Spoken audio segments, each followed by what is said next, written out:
I gave people all the stuff they really needed. Social Security checks, utility bills, TV guide. I want a TV guidance counselor. TV guidance counselor.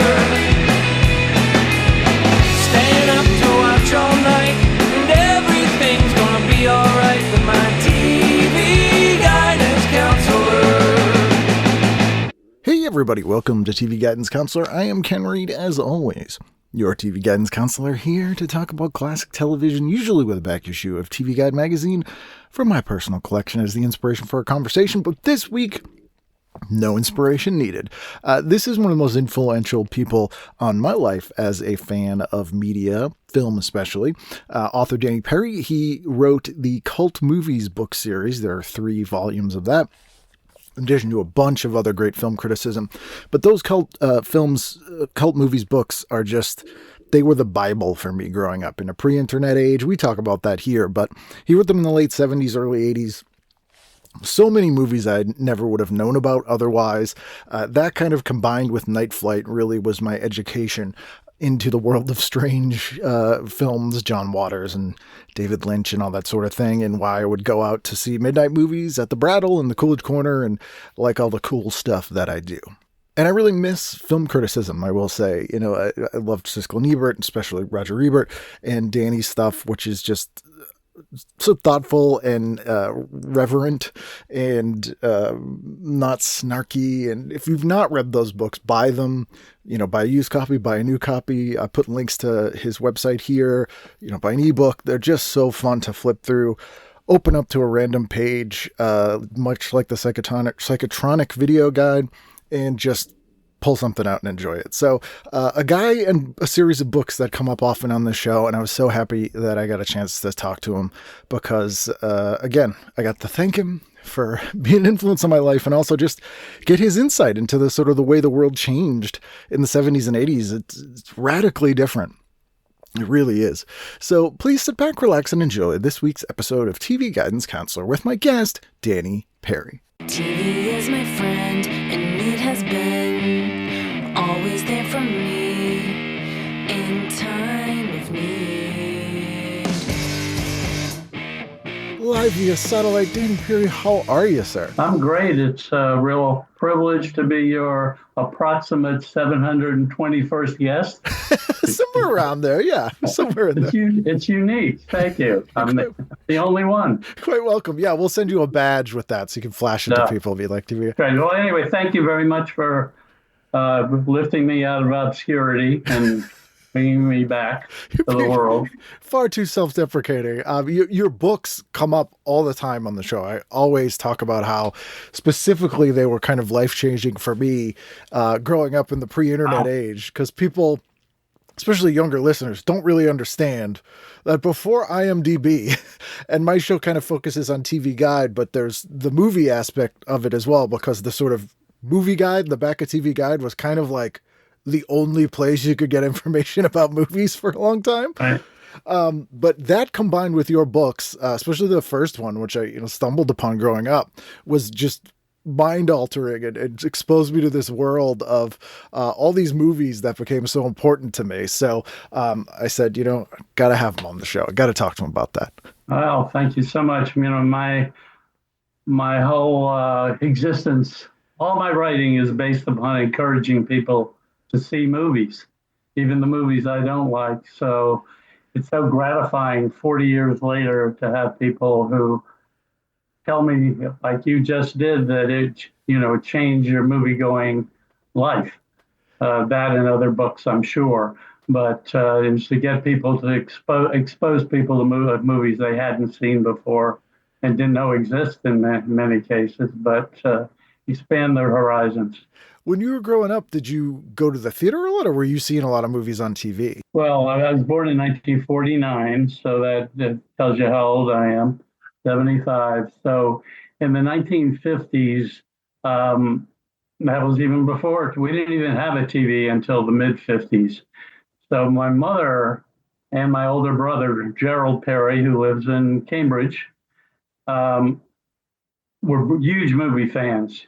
as I was a baby. So by the time I was like 3 years old, I remember going to movies, my first one being Abbott and Costello and Jack and the Bean Stalk, which is why I became a lifelong Abbott and Costello fan. But in the 50s, we would go to the theater a lot, considering I grew up in Philippi, West Virginia, which is a small town. And my memories are walking through snow to go to the theater there. So I probably imagined it. But then we moved to Columbia, South Carolina, and then we got a TV set. So I would start to see movies on the early show. They were all cut. They all had commercials. They all fit into time slots. But I watched them all, particularly Tarzan movies and Errol Flynn movies and the adventure movies. But I saw everything, including my favorite, which were Westerns. When there was a heyday for Westerns on TV, early Lone Ranger, as you know, being a TV person, Lone Ranger and Gene Autry I preferred over Roy Rogers, but I liked Hopalong Cassidy and Red Ryder and all through the 50s. So I was watching a lot of television, seeing every movie that came on television, and also going to the theater.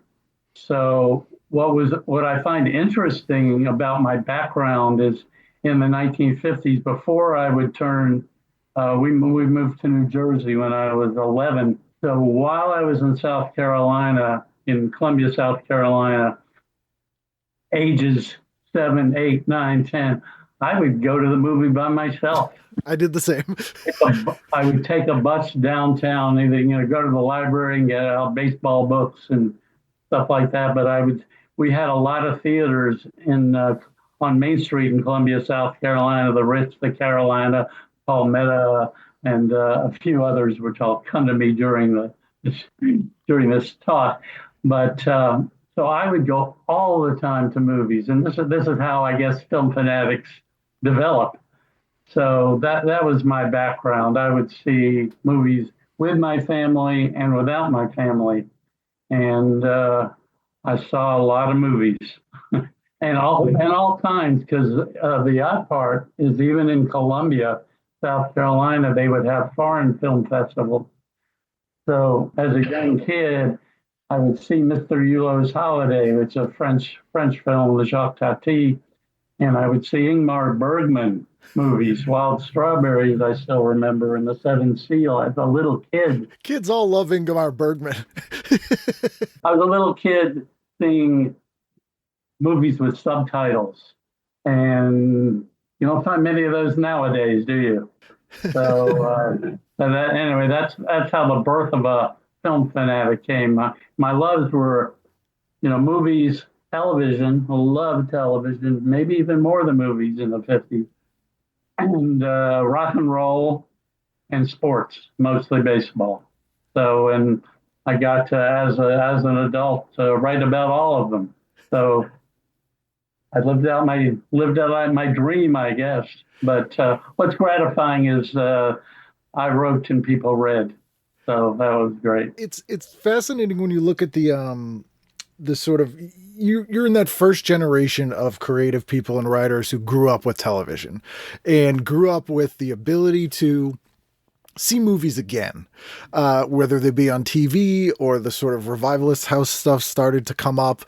And that sort of mid to late 70s is when these sort of cult films, even though a lot of them were older than that, but that's when this phenomenon sort of started to happen. And it feels like it was those boomer 50s kids who had the sort of creature features package.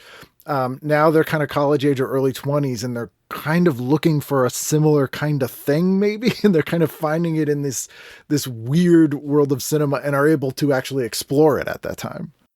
Well, I think it started mostly in the 1960s, and then including not only like the Brattle Theater, which had things like Humphrey Bogart Festival during finals week, but in the 1960s on college campuses, movies just were exploded. Film festival film committees and showing lots of festivals of the Marx Brothers. No, people hadn't seen the Marx Brothers. We hadn't seen a lot of Buster Keaton. We were exposed to stuff, and we were also getting all the people were still alive then. The Fellinis, the Antonionis, the Bergmans. We were seeing their films, and this is the last of the John Ford and the Howard Hawks, and a lot of the Frank Capra, the American iconic directors. Orson Welles is still around there also. So all in the 60s on campuses, particularly with young people, we're all seeing all those movies that are getting exposed and getting really enthusiastic about movies. And it coincided with the civil rights movement and the rebellion on campuses and the women's movement in the late 60s. And we were examining old films in new ways. So including the feminist look, the feminine glance at movies. We were seeing all this and looking at it different and enthusiastic, and things were changing. And in the early 80s, which is what you said, the phenomenon of cult movies, it was actually midnight movies. That was what really started it, and it was a lot, mostly young people going to movies at midnight to seeing all these movies like Rocky Horror Picture Show. That was the one that really took off, and Eraserhead and El Topo and Night of the Living Dead and The Harder They Come, the Jamaican film with Jimmy Cliff. The Orson Welles here was sort of the place where that broke, I think, right? Orson Welles Theater was where Harder They Come really became a thing. Yeah, well, I wouldn't know because I saw it in New York City. So, and in fact, I saw it in a theater by myself. So I don't know if the cult had taken off yet, but there's already word of mouth, and word of mouth is what really is about what cult films are all about. You can't have one person see a movie and not talk about it. The cult movies, what was happening, well, I mentioned all those different titles. They all had different fan bases, and that was what was really interesting. The fanatical followings for all those films, Rocky Horror and Eraserhead and El Topo, they weren't the same people. They were like different groups, and that's what I found kind of fascinating about it. I remember even around 1980, we used to think of we hear the word cult movies, 2 words, cult movies. We think of obscure films. We think about people in dusty basement with 16 millimeter projectors and bad chairs and watching these great classics, 10 people and uncomfortable for 2 hours watching and they share it. And these would be the obscure films. And that's why we always thought about it. But if you remember in the early 80s, Rocky Horror Picture Show, which is everybody would use the word cult. There's a cult forming around. And this movie was making a lot of money. And we saw Casablanca having a cult in Boston. That one did start. That made a lot of money, won an Oscar. And I was thinking of all these other films. There was the James Dean cult, the Greta Garbo cult, Cabinet of Dr. Caligari had played 7 years in a theater in Paris. And I'm thinking, I'm going to change the definition of cult movies, not making it so limited, and include my subtitle, cult movies. The first word, the classics, the weird and the wonderful, classics, the whatever. I can't even remember the title of the book. Classics, the weird and the wonderful. So anyway, so much to the chagrin of a lot of people, I decided to create a new genre. That was my whole basis. And the genre was called cult movies. People were writing, there were other books. There were a couple of really good books about midnight movies, which was a subgenre. But I wrote books, my cult movie books the intention was to write about a new genre, as good as Westerns, as good as mysteries, science fiction, horror, film noir, mix them all together and they all had one thing in common. You could write about them in terms of the genre, but you could also write about them and talk about them in terms of their fans. And that's what, to me, was the big difference in the creation of the genre. Who are the people who love these movies and would not only go miles and miles to see them wherever they were playing, but needed to share with them and create a community among the people. There was a sense of discovery, but you can't hold it to yourself. You have to share it. And that's how all these cults developed, and all these movies in midnight are making a lot of money. And that was my goal, and I think I did it. But I would say so. Not everybody approved. But they wanted to stick with the obscurity of film.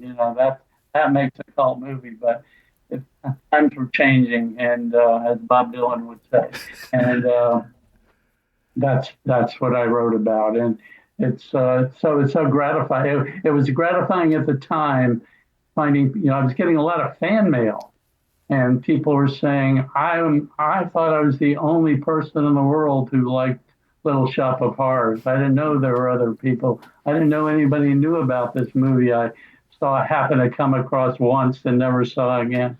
And they would be very thankful. And if I wrote about films, even I didn't like them so much, but I acknowledged that other people liked them and expressed the reasons why, they would be appreciative. And that's the one thing I had with fans back then, which was great, is I could write about movies sort of negatively, but I never told people not to see them. And I would say there's a reason people like them, and everybody was appreciative. And I was treated kindly by fans and most critics. I must say most critics, but there were some that didn't like my definition, and they still don't like it. But it's really nice that to hear from you and other people that, this is over 40 years since I wrote that book, and people still contact me, and I'm invited on podcasts even though I'm retired. Thank you for not coming out of retirement, but working retired. So it's gratifying. It's been gratifying for 40-something years. Who knew when I wrote about these movies? I didn't know I could even write at the time, to be honest. I'd done a couple of books, but they were anthologies where I get other people to write, and I'd write like one article in the book or do one interview for the book. But this is the first time I had to write 100 long chapters in 1 year, which never do that again. You only have to do it once. Yeah, the second and third, it's like half the number of movies. I don't know how I'd write it. I didn't know how deeply I dive into these movies. And, it's not just writing about plots. I would write about themes and try to dissect them in my own way. I usually think about movies differently than other people in many ways, and people write, well, you got it wrong, but it's interesting. But other people, hey, you got it right. I never thought of it that way, or never looked. And I gave readers a way to look at films in the same way I did, and dissect films the same way, and consequently they enjoyed it more. And it was an excitement that they could look at movies in different ways, not just, hey, it was a good performance, that was a good movie, but something more to look at. Same with me with baseball. I write about baseball. The more you know about baseball, the more you enjoy it. So that was always my theme, the theme of my writing. The brilliant thing that you did was you put them in context. So, and I kind of, you don't explicitly say this in the book, but this was one of the things I took away from it is like, to your point, you're writing about movies you don't necessarily like, but that doesn't mean it's bad. Like, to me, the only bad movie is a boring movie. Like, if a movie's interesting, I could hate it in an interesting way or like figure out what I don't like about it. But when you're writing from everything from, The Terror of Tiny Town to The Wizard of Oz, which, everyone knows The Wizard of Oz. That is like the least obscure movie ever, but is a cult film when you're putting it in the context of watching it as a person in 1978 instead of 1939 and sort of watching it in a different way and realizing what the sort of intent and where that movie came from, or The Harder They Come, which, we never saw anything that took place in Jamaica. That was a totally different world. So I think that, to me, that's what really stood out was you had, research material, which is hard to come by at that time, I imagine. Like, bless you for finding any info on some of these movies. No, there'd be little mistakes I make. I Walk with a Zombie. I wrote about it, and I put it.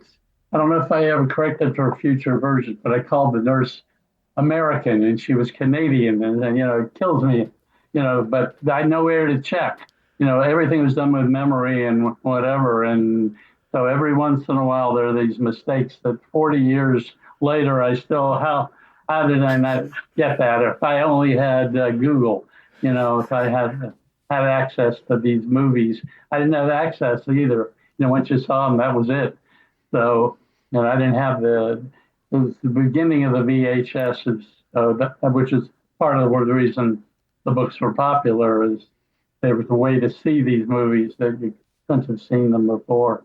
Wizard of Oz is interesting. I'm glad you mentioned that, because people think, God, that's such a commercial movie. Because for year after year, I wonder if people even know that it was shown year after year on television. Around Christmas, usually it was like a the big events. It was Christmas, but then it was actually they had it around Easter time. They moved it. So originally, I think it might have been Easter, then Christmas, then they moved it to Easter. So it was a big event every year. It was always commercial, and in picking films for my books, the one criteria I had is it shouldn't be films that like Gone with the Wind or Star Wars that are always marketed to mass audiences, but that have some little cult on the side. Wizard of Oz was always commercial and mainstream, but as you mentioned, it was shown on college campuses and stuff, and people started looking at it a different way. The nonsense of There's No Place Like Home, the whole thing with Emerald City being like MGM, and Louis B. Mayer being the wizard, and just all that kind of stuff. And as I said, that main thing is There's No Place Like Home was a little absurd. But Wizard of Oz has sort of become, the starting point for thousands of movies.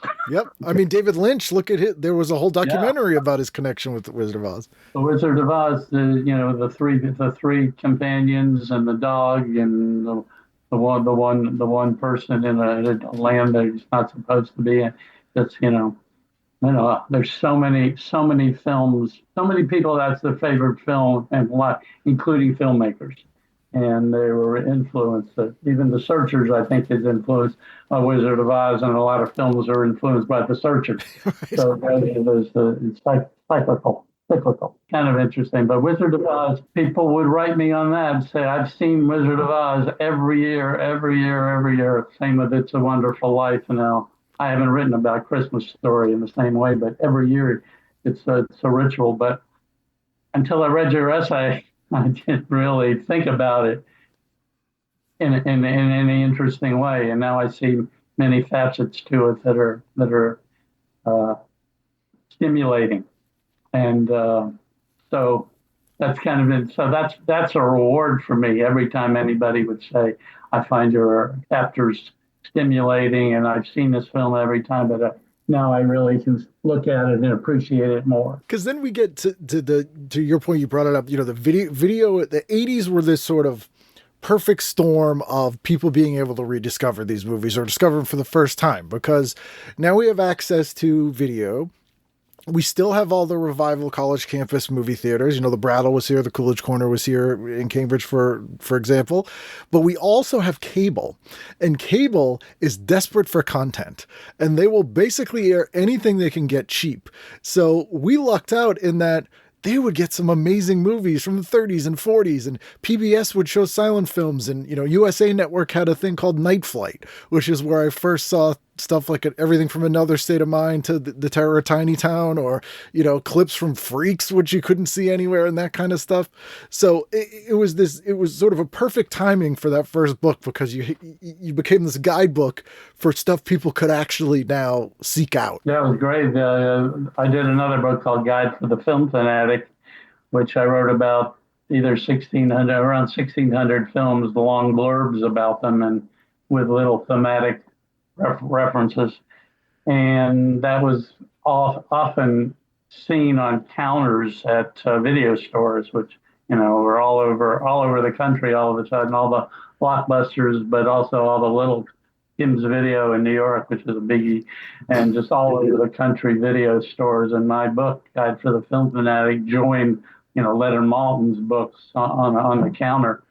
And so that was great. And I even put at the end of Guide for the Film Fanatic a checklist, because I love checklists myself, and I do this. And in this case, it was what I thought every film fanatic should see.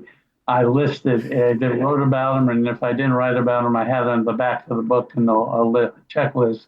And over the years, 40 years of this came out, I think, in the mid 1990, maybe 1980s. I don't know, somewhere in there. And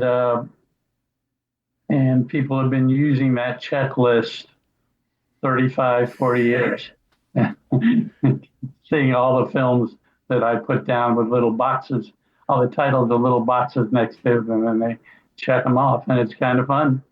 So, but of course, that's a long time ago. There are a lot of movies since then.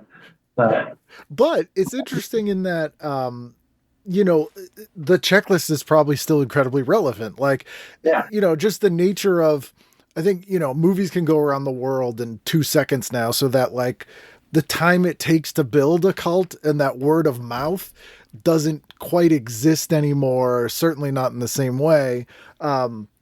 So it's hard for movies to build those massive cults like, the sort of original core movies you wrote about. So even since, say, 1990, there haven't been a massive amount of movies that you could kind of legitimately throw into the bucket of that, the cult film bucket that you defined in that first movie. There's a handful, which in relation to how many movies have come out is way less than previously. Well, you got to remember, when I wrote these books, nobody wanted to make a cult movie.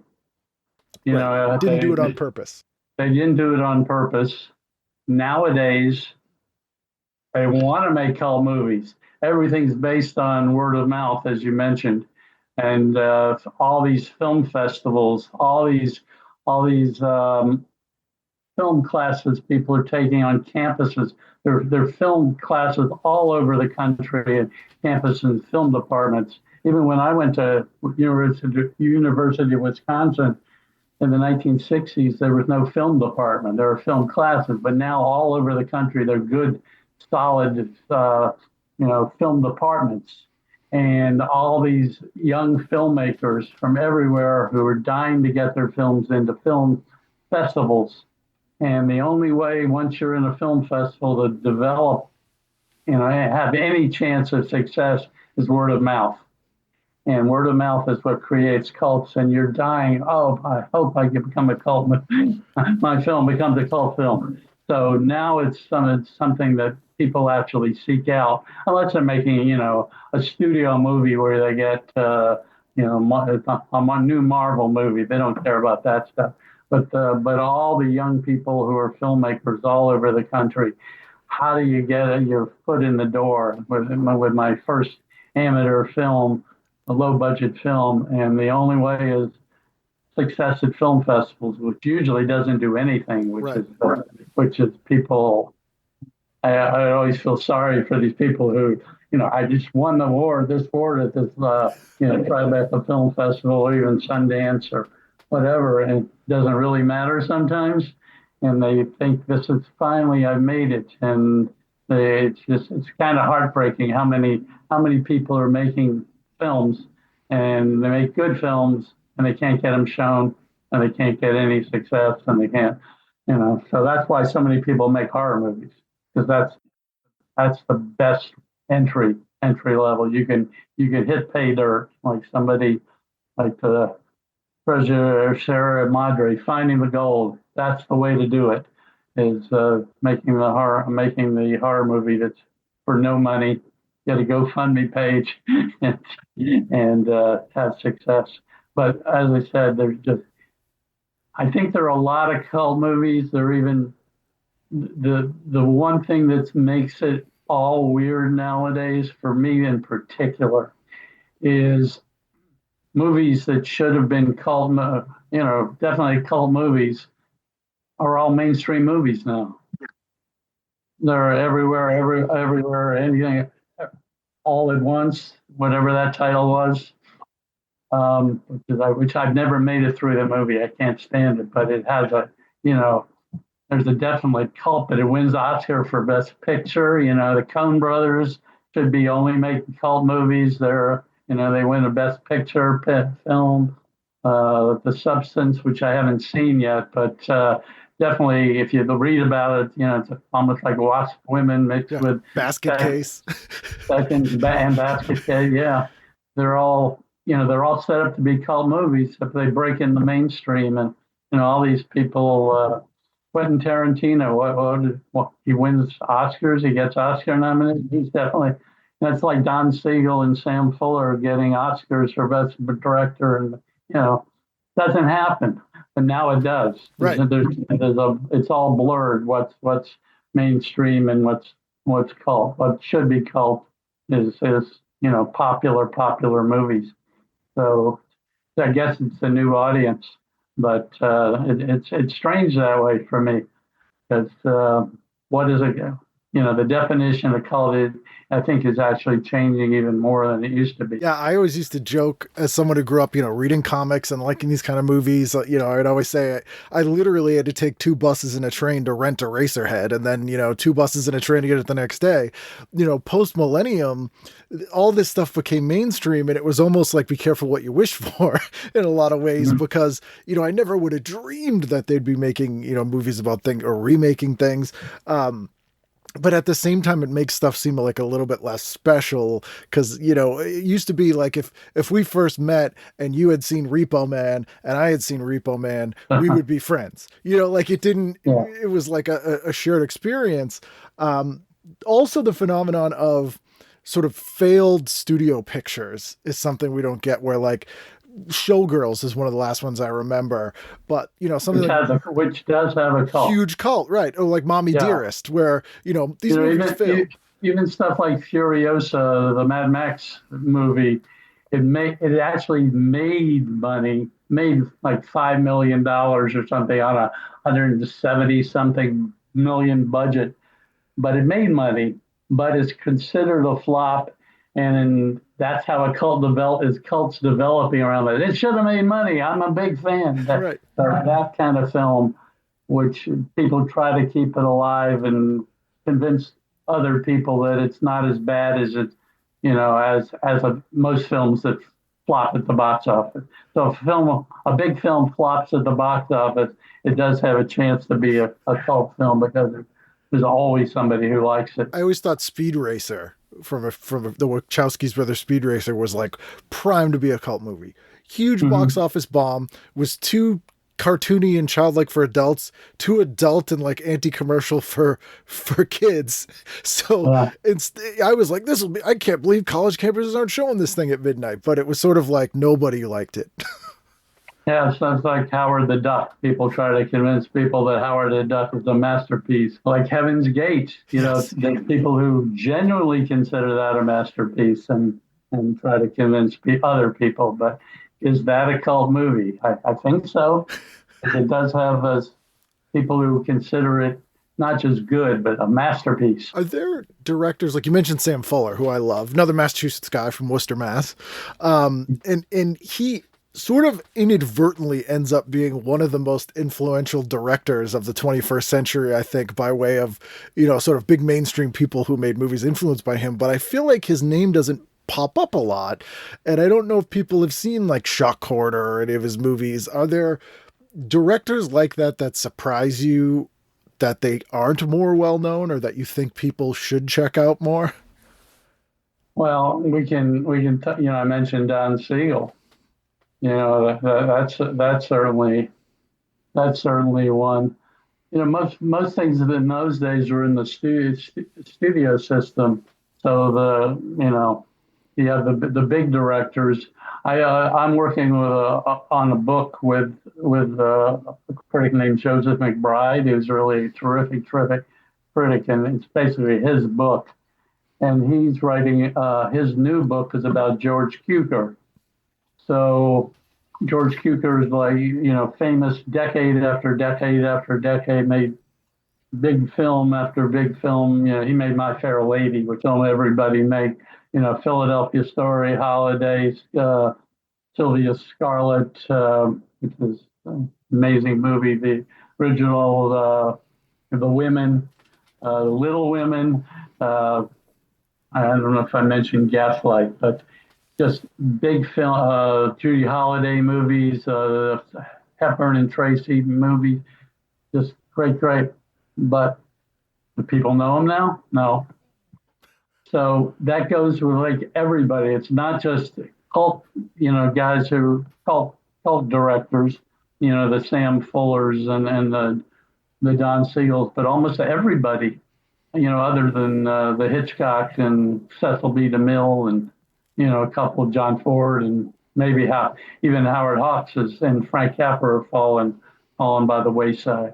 So it's very hard to get people to see old movies. And I actually saw this at the time VHS films were coming out, and I go to a video store, and I would notice that people were renting new films that they'd seen about a month before, and they were just came out on VHS. So that's what they're doing. People tend to see newer films when they can see newer films.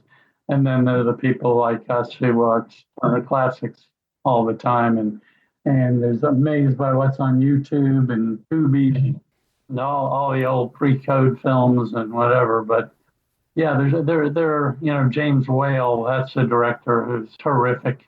Dorothy Arzner, female director, 40s. People don't know these people at all.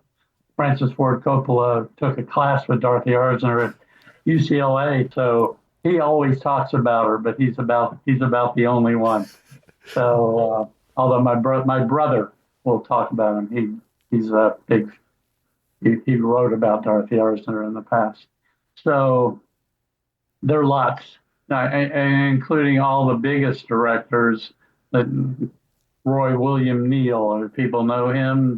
Michael Curtiz. There was a movie made about him a couple of years ago that was on streaming or whatever. But all of the great directors, they're not. Robert Siodmak, he's one terrific, like Hitchcockian director, and then all the Claude Chabrol, the foreign film directors. The people, it's so hard to get young people to watch foreign films. Impossible to get them to watch black and white films. So it's a task. As I said, that's my goal always, to get people to see movies. So I'm out of the picture. So I'm leaving it to other people. You retired. That's what happened. Everyone, then they stopped watching. Luckily, my books are still find them somewhere, and they have the checklist. So it's probably, now that I think about it, it's actually good it stopped where it did, because it's all the films from a certain year backwards. And my alternate Oscar book, which is my last book, I think came out around 2001 or something. I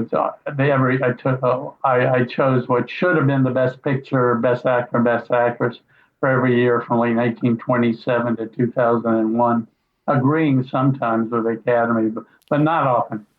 But it's a good look back, and it's good history, and maybe it's good that they stopped where they did, and because that's a different era. So it sums up different eras. So maybe it's good.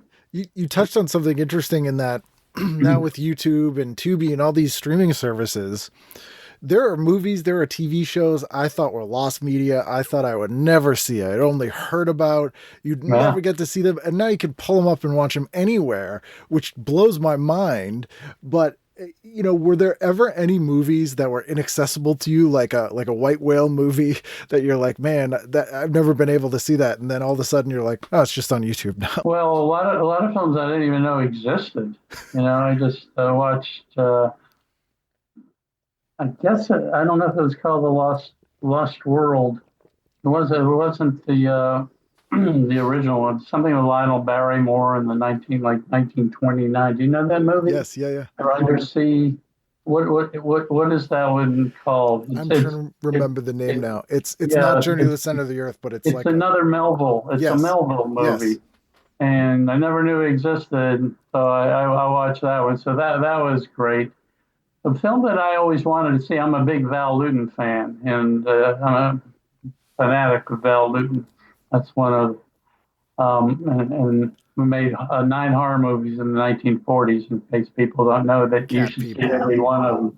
But for years, The Ghost Ship was unavailable, and that was my, my holy grail. I wanted to see The Ghost Ship because I've seen all 8 of the others multiple times, and never The Ghost Ship. And finally, it's become available, and it's probably on. You can stream it for free, and probably on YouTube. And it's not that good. I mean, it's still good. Yeah. But compared to the other one, it's a little disappointing. But it has a lot of the themes of Val Lewton, and it's the only Val Lewton movie. This is interesting. Which nobody ever talks about. These 9 horror films were made during the war, and a couple of them have even war themes going on. There's not one instance of a hero doing a heroic act. No men, except a ghost ship, and it's the mute narrator who's a supporting character, and that's the only heroic act by a man in nine films made during World War II. And that's pretty remarkable. So you heard it here first. That's his point of view. Nobody ever mentions that. Yeah. Usually women in these movies are the main characters. It's a fascinating group of movies. Because interestingly, that brings me to something I just thought of, is that, Cat People, which was a pretty obscure movie, and I read about, you wrote about Cat People, but then gets remade in the early 80s. And there's this wave of directors remaking what were considered cult films before, but clearly movies they had an affinity for, that they grew up watching. Cat People, The Fly, The Thing, The Blob, and all these movies. What were your thoughts on some of those? Well, none of them were as good, and nobody ever. What I just talked about Val Lewton, he has really interesting themes that nobody ever, including Martin Scorsese in his documentary, just didn't pay attention to. Doesn't know him. So the thing with Val Lewton is he was very erudite, very intelligent, well-read, wanted to make spectacles with David Selznick, and was assigned instead to RKO. He had to make horror movies, exploitation films with titles like Cat People, I Walk with a Zombie, The Leopard Man, which comes from the a novel called Dark Alibi. So they're changing the Curse of the Cat People, and so there were these ready-made titles. Hey, let's make Cat People. It has a great title, and I'll change it around. There's a lot of good stuff in the remake of Cat People, and The Blob was fine. Who knows? But sort of. And there's actually I Walk with a Zombie remake with Jennifer Grey, which is, I didn't even know that. It's not an important movie, but it's very, very, very superficial film. Not the worst, but it's interesting. There is a remake. That is very odd, especially given how different the zombie is in that than from what people think of now. Right. Yeah, that's a fascinating movie. I Walk with a Zombie. In fact, I'm doing a podcast soon about I Walk with a Zombie, somebody invited me on, because that's the film that I wrote about as with my proposal for the original cult movies. I wrote a proposal and I had a sample chapter, and I wrote about I Walk with a Zombie, and that's how I sold that book, and that's the rest is history. So, That's amazing. It's a great film. So to wrap up, because I don't want to keep you from your dinner.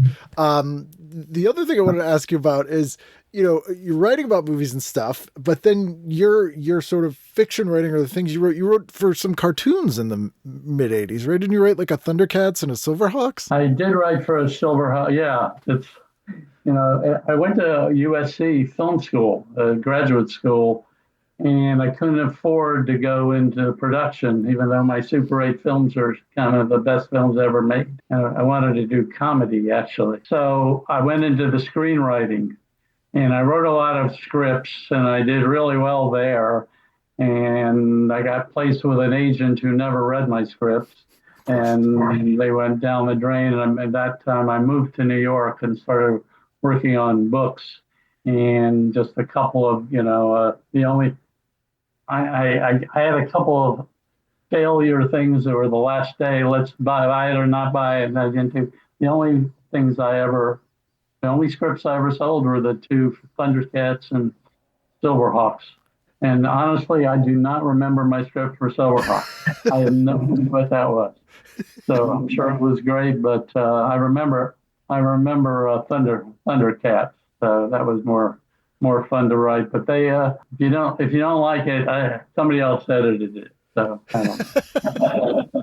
Yeah, so it's funny seeing that on my resume of people look at that. But I wrote a thing it's called The Mountain, and that was with the good guys and the bad guys.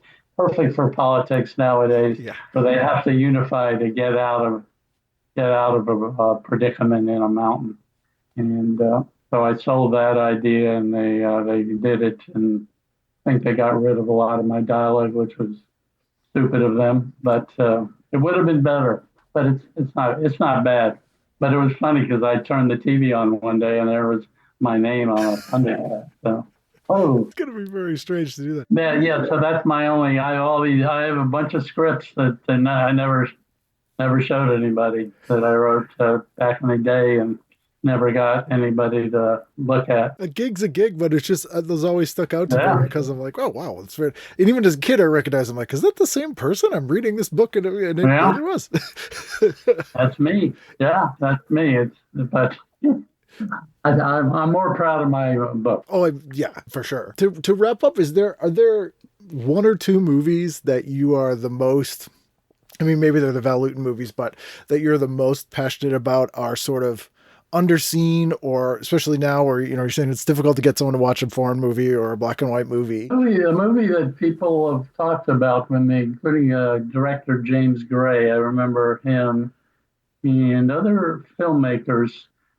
The one that they had never even heard of was Deep End, Barry Skolimowski. So that's in my first one, and I've had a lot of people say they're grateful for me turning on Jane Astor and John Mulder Brown and Diana Dors are in that film, and it's a really obscure film taking place in an English bathhouse, and with a kind of a. I don't want to tell the ending. Okay. So I want people to see it. Yeah. Watch it. Yeah. But it's an unusual movie, and it has a lot of effect on people who do see it, including filmmakers, apparently. So that's good. So that's one of the films that people who even saw a lot of movies hadn't seen. So that's maybe the one. I'll have to put that on the list. And then I have this opinion I'll share with you, because I think you're the only person who will have any comment on it or even know what I'm talking about, just to see what you think. But I've always felt that Brian DePalma's Phantom of the Paradise should have garnered the cult audience that Rocky Horror had. That was always my thought. And it didn't do that well. And it didn't. I don't know if you have any thoughts on that. Well, Rocky Horror was a phenomenon. I mean, there's so much stuff going on with that, with people following it. And the people who liked Paradise sort of have the same passion for it. I would say the Phantom is not as interesting as Rocky. True. That's part of the more one-dimensional than the Rocky Rocky Horror. While I'm on the subject, that's about all I can think of. But I saw that in L.A. as a double feature with a Tom Selleck horror movie, and you could tell that the studio wasn't behind it. And it's like even the sequel to Rocky Horror got Shock Treatment. Shock Treatment, which is Bessie Harper, who's in Night Bitch. I wanted to tell people that she's back. Oh, nice. And Night Bitch, because so many people got crushes on her in the Phantom of the Paradise. That was Suspiria, the one which got her Suspiria. But that's why people could understand the obsession that the Phantom would have for this character played by Jessica Harper, who seemed very, very sweet. I mean, the actress herself seemed very, very sweet. And it's a shame because my wife is a huge fan of Phantom of the Paradise. It's a better film than Rocky Horror Picture Show. And maybe a little more too chaotic, and was it trying to duplicate Rocky Horror Picture Show kind of success and be one of the few films at the time that was trying to become a cult movie? Trying to be a cult movie that made a lot of money. Right. It had all the ingredients, and but it was, I guess, one of the reasons Brian DePalma, even though he's made a lot of successful movies, he's somebody who always stayed a cult director. He never really broke into the mainstream as somebody, he made similar films or inspired films inspired by Hitchcock, but he never quite reached the Hitchcock. Well, he never, by a large margin, never made up to Hitchcock pantheon. Yeah. So that's that. But he's maintained being a cult director because almost every one of his films has a following. They all made, not all of them, most of them made money, and among film aficionados, he's a giant. So. Yeah, and even his big success movies like Scarface and Untouchables they're like more like Gun for Hire kind of. They're not like, if you look at that compared to Sisters or Friend of the Paradise, or movies that have like, or even the Fury or something, those have his kind of stamp on them rather than like. I like Dress to Kill is my favorite. Dress to Kill is fun. I like Dress to Kill with a long silent sequence with Angie Dickinson before she finds out that she may have syphilis. Yeah. From her dream lover, that her one night stand, just great. That whole sequence is brilliant. I think. But I wrote about Greetings, right at the beginning, and Hi Mom, and it started out really interesting career that this same guy would make those movies and go on to make the more commercial type, mainstream type of films, which stayed cult films, even though they were more mainstream, but have a bigger audience. But those are really for a select audience, those two. Or even to see the strangest journey would be John Waters having made essentially a family film. How is John Waters a mainstream person? Yeah, just I love him. Multi-millionaire. John Waters. How does that transition take place? But people learn not to be scared of these people. It's the mainstream audience says, "Oh, John Waters, that's fine." They don't mind him anymore. So once you're over the being terrified by these crazy directors, even the Quentin Tarantino's, you can settle back and just watch their movies and let them go. They're not going to go too extreme, even though John Waters did it early in his career. Sure, absolutely. So we still appreciate it. Oh yeah, we appreciate people being creative with film, because there've been millions of movies made, and it's hard to be original and we appreciate the ones who are. Gets harder and harder, right, to see original movies, I find, as time goes on. Well, thank you so much for doing this. I really appreciate you sitting down and taking the time. As I said, I'm a longtime fan, and I'll put links to buy the books, and really like talking to you. Thank you. Enjoy talking to you.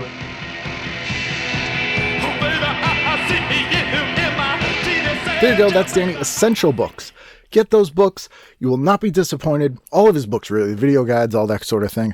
Really great writer and really fun to talk to. And I'm glad I got a chance to talk to him. If there's anyone else you would like me to try to get to talk to, please email me at tvguidancecounselor@gmail.com, kenreadtvgc@gmail.com, or ken@icanread.com, or be a patron. Go to patreon.com/tvguidancecounselor. As little as $1 a month's a huge help. I want to thank all the new patrons. We got a bunch of new patrons recently. It is a massive help. I'm a one-man show, so it helps me not take some stand-up gigs and be able to, live the lifestyle I am accustomed to.